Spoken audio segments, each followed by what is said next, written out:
All right, hello and welcome to another video. I just wanted to sit down and draw this because I saw this photo when I was scrolling through Facebook and I took a screenshot of it and sent it to my boyfriend, and then not even like 3 days later, he found it scrolling through iFunny, I believe he was on. And at that point, I just knew I needed to paint this.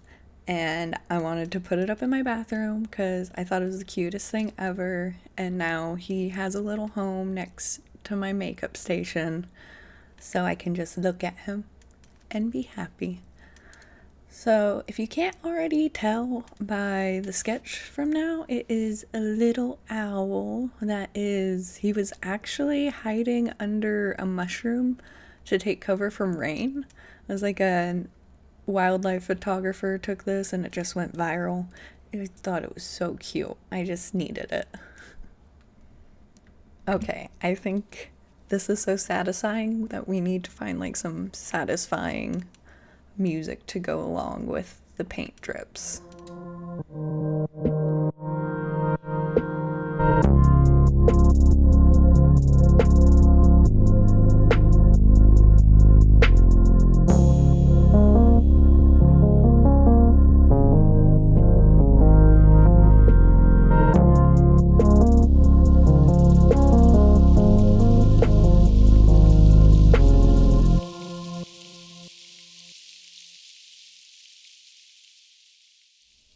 Okay, so I'm actually restraining myself again, starting with the background. So I'm starting with these little blue dots because I wanted there to be like little peekaboos of the sky because I thought that would be just a nice little touch. I couldn't really see any in the photo, but I just wanted to add something else for your eye to go to that just wasn't the green and brown that took up most of the picture. I want to just add some pop of color. So I'm just going through and like dabbing paint. This is also how I just love to do most of my backgrounds when I'm trying to like create a depth of field. It just creates that really nice like blurry look. You can just kind of go wild. The paints I were using were pretty thin, so I had to go pretty heavy on the paints and just loading it on, so it took a long time for this one to dry. This is also how I love to do like galaxies or space. It just always comes out really nice and your like shades just blend just kind of perfectly on the sides. You just kind of get to go wild with it. There's no real restraints to it. Just try not to cover up too much of your sketch. But I'm just going around doing that, trying not to cover up my blue too much, which I don't really think I did too good of a job. I think most of it really ends up being covered, but they're still there if you look for them. I'm just going back and adding some more color to places I can still see the canvas. My dog's over on the bed sighing. Sorry if you can hear him. Now, I really wish I brought some more of the blue back in later on, especially like brought it back over to the left of the painting, just because, I don't know, I like to keep the painting balanced a bit. So now I'm moving on to the dirt branch thing. I don't know what it was.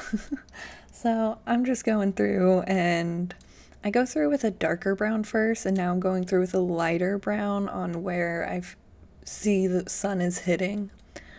And now I'm just going in and trying to add texture with a bunch of different layers of brown, trying to work it in, trying to kind of give it a barky, but still kind of like dirt feel. I'm kind of going in with the same technique, just kind of dabbing it on, just going through, and I'm painting the sides just because I don't even want to try to find frames that would fit these. Going back in with some dark colors. I'm sorry if my voice isn't 100%. I feel like I'm coming down with something. Oh. I hate doing the sides. They're so boring.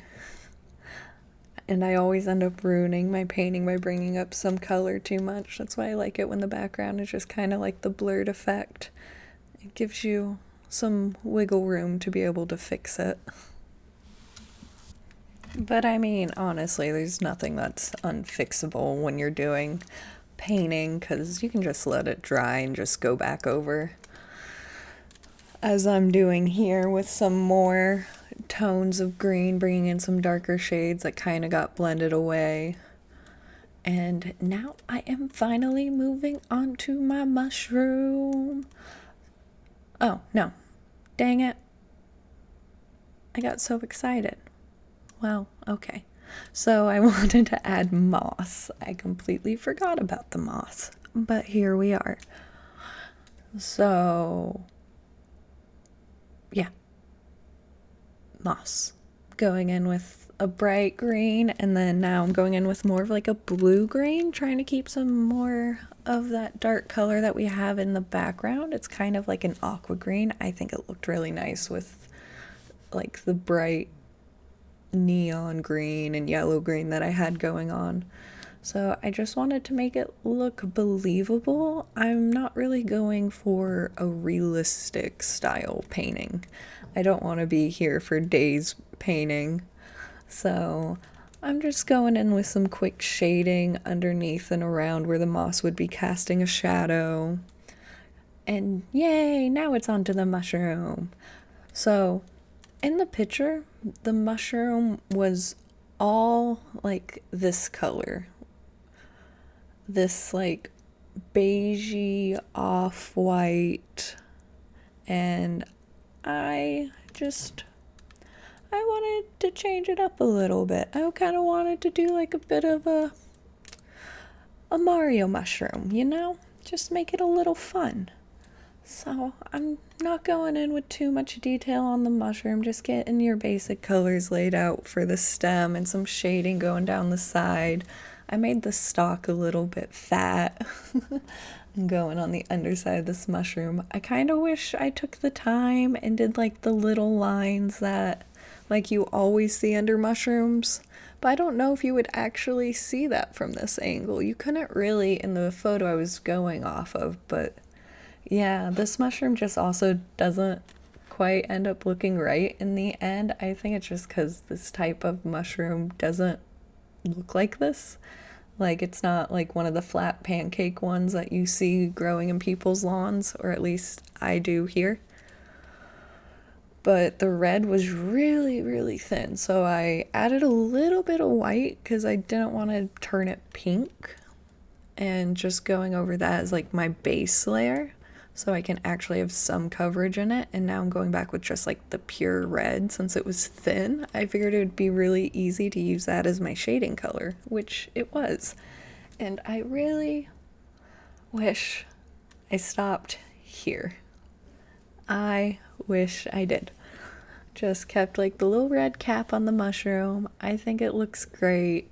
And the disappointment, it makes me so sad just because it looks so good. And then now I'm going in. I first wanted them to be like very light yellow, and I was just using the brush, and they just weren't looking good. So now I go back in with like just pure white, trying to fix them up a little bit, trying to fix my mistakes. And now I'm actually going in with the back of my brush, using it like a dotting tool, and trying to use that to get better circles. And just none of it just really works in the end for me, and I'm so very sad. And I just decided to march on and keep it. I don't think it was that big of a deal breaker. I also just made the painting a little more stylized. I didn't want it to be realistic. So now I'm just going in with like a dark brown for the undercoating of my owl. And this is how I just personally do feathers. I know it's not the best way, and it's probably not the easiest way with acrylics either. But I like going through, and now that like with the paint just still being a little dry but mostly wet, I'm just going through and with a pure white, and it gives it that nice layered look to it.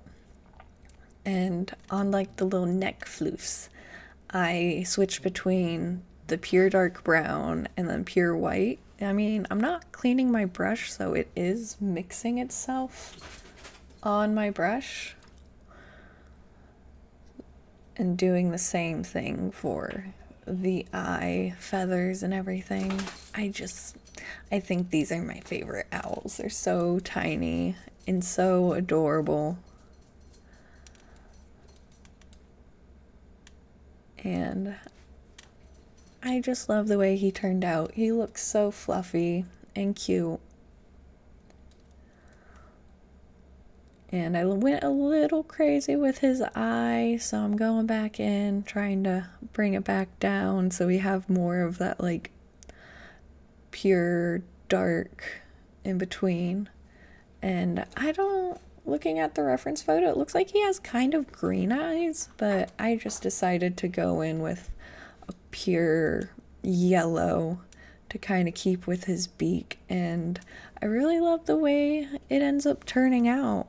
I think he ends up being really cute. I mean, the mushroom could always be better, but don't want to nitpick too much on myself. I can be my worst critic. And I'm just going back in with the end of my brush again as like a dotting tool. This is, for me, the easiest way to get like solid dots, especially with eye shines. I think it works the best. So yeah, and this is my little owl. I think he turned out really cute. If you enjoyed, make sure you hit like and please subscribe if you want to see more. Make sure you follow my Instagram at Hales Art, and if you want to see more of my personal Instagram, it's at prismaticallyh. All right, thank you so much for watching.